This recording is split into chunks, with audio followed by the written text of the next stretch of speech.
Welcome students. This is Sushil Ranwa, Assistant Professor, Government Law College, Sri Ganganagar. Students, LLB second year के अंदर आपको जो मैं subject teach कराऊंगा वो है लॉ ऑफ क्राइम्स। ये आपका सेकंड पेपर है सेकेंड ईयर का, लॉ ऑफ क्राइम्स, ठीक है, अपराधों की विधि। लेकिन ज़्यादातर हम इस नाम से परिचित हैं, इंडियन पेनल कोड।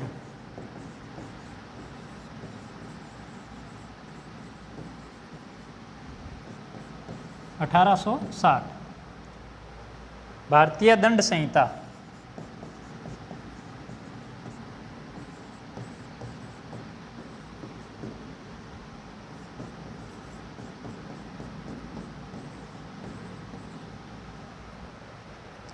किसी भी सब्जेक्ट को पढ़ने के लिए हमें उस सब्जेक्ट के बारे में सबसे पहले पता होना चाहिए कि ये है क्या चीज़।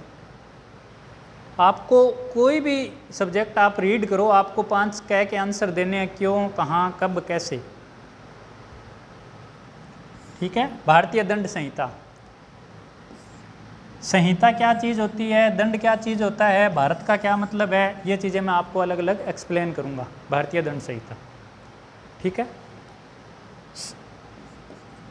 सबसे पहले हम जब बात करते हैं दंड की, तो हमारे यहाँ 2 प्रकार की विधियाँ हैं।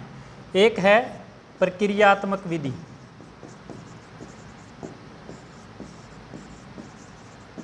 एक है सारभूत विधि।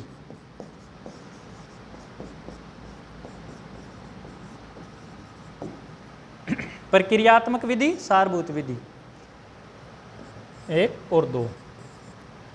अब सारभूत विधि क्या है?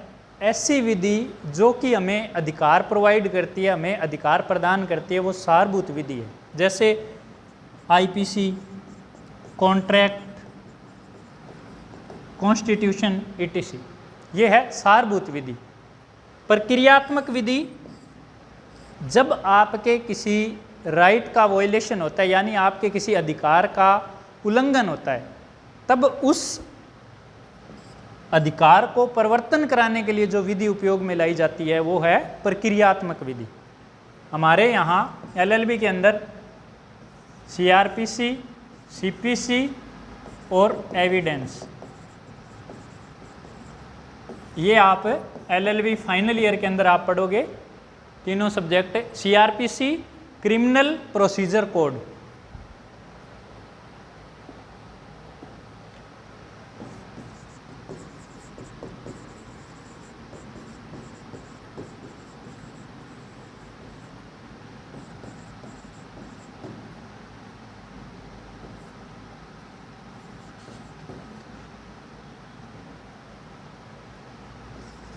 सीपीसी सिविल प्रोसीजर कोड,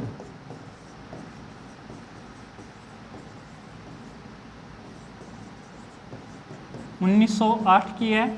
और तीसरा law of evidence, Indian evidence act,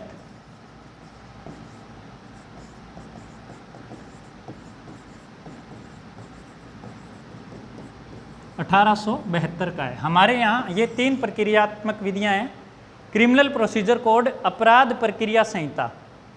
कोई भी अपराध होता है, उस अपराध के लिए, किसी अपराधी को सजा दिलाने के लिए क्या प्रक्रिया है, उस अपराध के लिए जांच, अन्वेषण और जांच अन्वेषण के लिए जो भी प्रक्रिया विहित की गई है वो है क्रिमिनल प्रोसीजर कोड। सीपीसी का मतलब सिविल प्रोसीजर कोड, सिविल प्रक्रिया संहिता।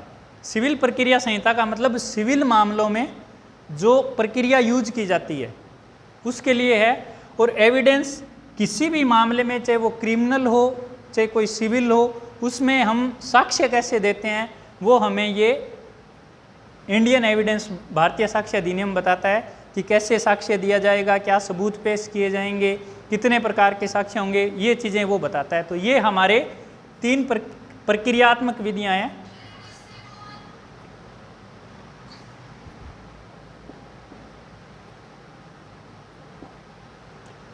अब बात करते हैं भारतीय दंड संहिता की। लॉ ऑफ क्राइम्स का मतलब है अपराधों की विधि, भारतीय दंड संहिता 1807।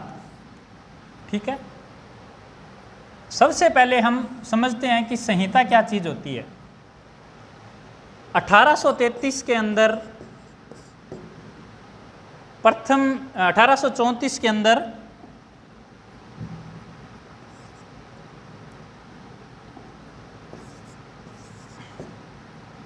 प्रथम विधि आयोग बना था।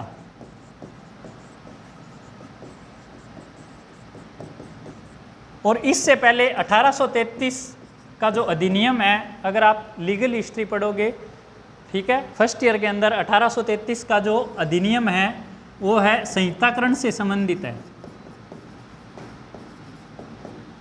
संहिताकरण, ये संहिता शब्द इसी संहिताकरण से बना है। संहिताकरण का मतलब पहले क्या होता था, जितने भी कानून होते थे वो अलिखित रूप से होते थे, क्रमबद्ध तरीके से नहीं होते थे।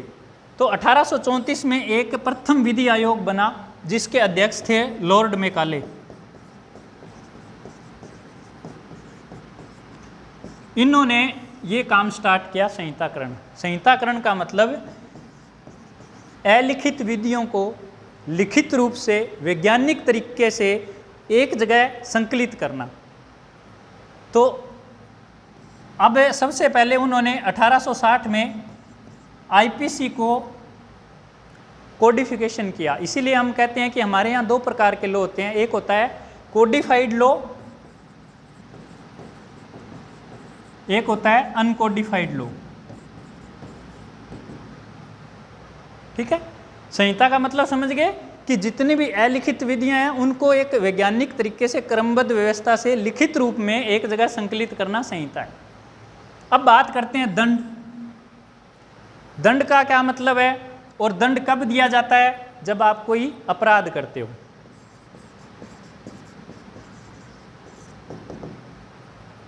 अपराध, ठीक है,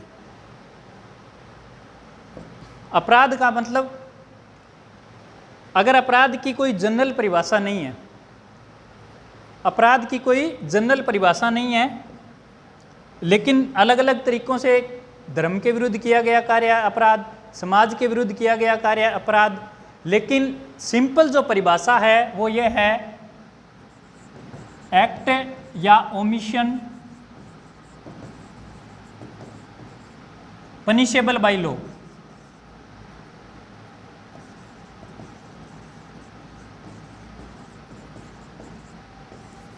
ऐसा कोई भी कार्य जो विधि द्वारा दंडनीय है वो अपराध है। विधि द्वारा दंडनीय कोई भी कार्य अपराध है। अगर हम आईपीसी की धारा 40 में देखेंगे तो अपराध की परिभाषा दी हुई है। अपराध का मतलब ऐसा कोई भी कार्य या लोप जो कि विधि द्वारा दंडनीय है उसको बोलते हैं अपराध। यहाँ पे आप दो चीज़ें देखोगे इंग्लिश में, एक तो होता है क्राइम और एक होता है ऑफेंस।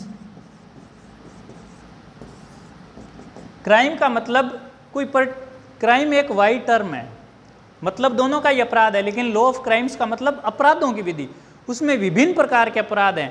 ऑफेंस कोडिफिकेशन के बाद में ऑफेंस एक पर्टिकुलर अपराध हो गया, जैसे offence of theft, offence of kidnapping, offence of abduction, offence of human body against human body, offence against human property या एनी प्रॉपर्टी। तो क्राइम एंड ऑफेंस में ये डिफरेंस है, ठीक है। अब भारतीय दंड संहिता, अब भारत का मतलब आप समझते ही हो, अभी से पहले जब तक आर्टिकल 370, आप सभी समझते हो आर्टिकल 370 क्या है। 370 जब तक नहीं हटा था तो जितने भी अधिनियम आप पढ़ोगे उनमें सब में एक पहला जो सेक्शन है उसमें ये बात लिखी है कि इस अधिनियम का नाम क्या है, विस्तार क्या है और इसका प्रारंभ कब से है, ठीक है। तो उसमें सब में यही चीज़ लिखी होती थी, जम्मू और कश्मीर को छोड़ के संपूर्ण भारत राज्य क्षेत्र। लेकिन अब आर्टिकल 370 हट गया है। अब जितने भी अधिनियम हैं वो J&K के अंदर भी लागू होते हैं, क्योंकि अनुच्छेद 370 की वजह से कोई भी अधिनियम चाहे वो सेंट्रल हो वो J&K में लागू नहीं होता था। इससे पहले वहाँ पे रणवीर पेनल कोड था।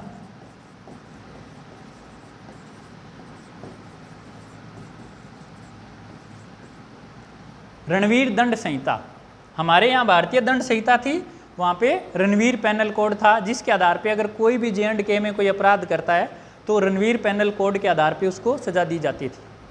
तो ये थोड़ा एक बेसिक सा है। अब हम बात करते हैं कि अब भारतीय दंड संहिता के अंदर हम क्या पढ़ेंगे। अगर हम देखें तो भारतीय दंड कोई भी सब्जेक्ट है उसकी आपको परिभाषा पता होनी चाहिए।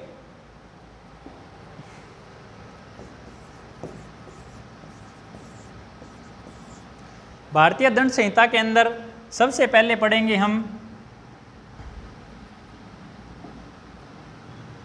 Definition of crime.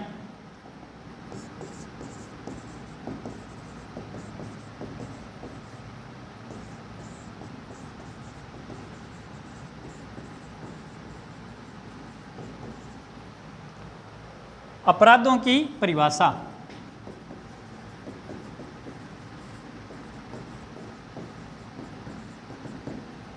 ठीक है। दूसरा क्लासिफिकेशन ऑफ क्राइम्स।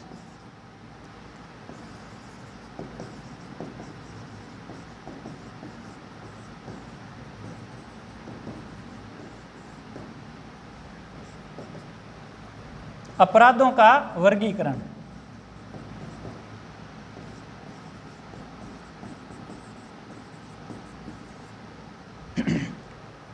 तीसरा पनिशमेंट फॉर क्राइम्स।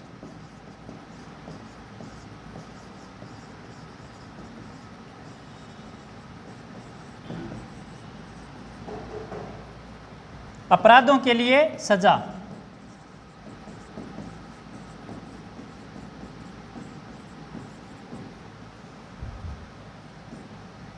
और चौथा एक्सेप्शन।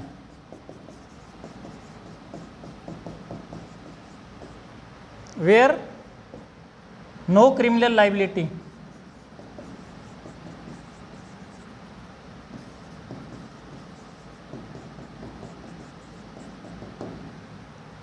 यानी सामान्य अपवाद।